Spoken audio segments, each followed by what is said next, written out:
నమస్తే అన్న అందరికీ నమస్కారం. కువైట్ లోని జహరా పోలీసులు రాత్రి వేళల్లో పెట్రోలింగ్ నిర్వహిస్తూ ఉంటారు. ఇలా పెట్రోలింగ్ నిర్వహిస్తూ ఉన్నప్పుడు ఎక్కడైనా అనుమానాస్పద కార్యకలాపాలు జరుగుతూ ఉంటే అక్కడికి పోలీసులు వెళ్లి పరిశీలిస్తూ ఉంటారు. తాజాగా మనం చూసుకుంటే కువైట్ జహరా పోలీసులు రాత్రిపూట పెట్రోలింగ్ చేస్తూ ఉన్నప్పుడు ప్రదేశంలో ఒక కారు పార్కింగ్ చేసి పార్కింగ్ లైట్లు వేశారని చెప్పేసి దీంతో ఆ యొక్క వాహనం పైన పోలీసులకు అనుమానం వచ్చింది.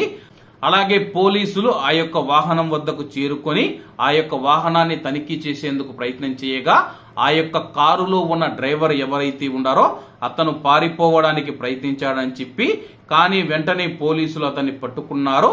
అలాగే డ్రైవరు అసాధారణ స్థితిలో మత్తు పదార్థాలు సేవించి ఉన్నాడని చెప్పేసి ముందు జాగ్రత్తగా అతని యొక్క కారును తనిఖీ చేయగా అనేక మాదక ద్రవ్యాలు కనుగొనబడ్డాయని చెప్పేసి అలాగే అతని యొక్క వివరాలు తనిఖీ చేసిన తర్వాత అతను Kuwait coast guard general department లో పనిచేస్తూ ఉన్నాడని చెప్పేసి అధికారులు కనుగొన్నారు.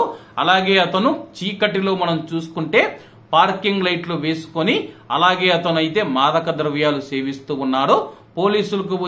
పోలీసులకు అనుమానం వచ్చి ఆ యొక్క కారు దగ్గరికి వెళితే అతను పారిపోయే ప్రయత్నం చేయడంతో అతన్ని పట్టుకొని కారును తనిఖీ చేయగా మాదక ద్రవ్యాలు స్వాధీనం చేసుకున్నారు. స్వాధీనం చేసుకున్న మాదక ద్రవ్యాలు మరియు అతన్ని తదుపరి విచారణ కోసం సంబంధిత అధికారులకు రెఫర్ చేసినట్లు అధికారులు తెలియజేశారు. కాబట్టి అందరూ బాగుండాలి, అందులో మనం ఉండాలి. అందరికీ నమస్తే అన్న, జై హింద్.